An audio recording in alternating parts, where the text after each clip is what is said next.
Eram tânăr cu speranțe, aveam 20 de ani, l-am iubit-o copiliță, nenostit pe 16 ani.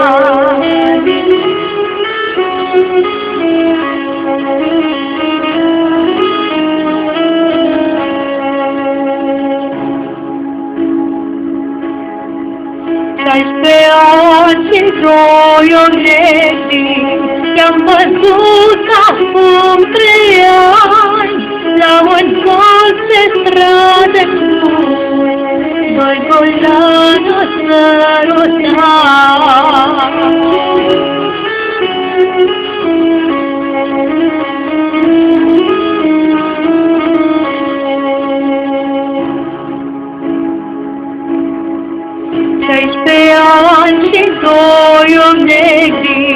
te-am văzut acum 1 an, la spitalul Colentina, medicii opera.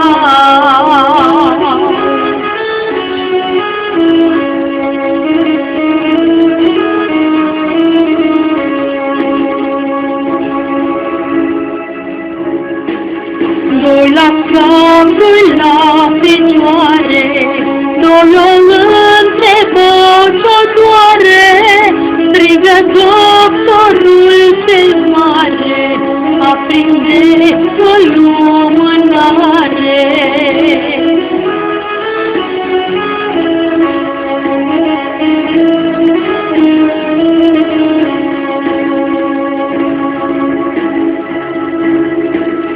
Deschide-te simitire, că intră o floare în tine, ea nu intră să ne florească, ea intră să putrezească, ea nu intră să florească, ea intră să putrezească.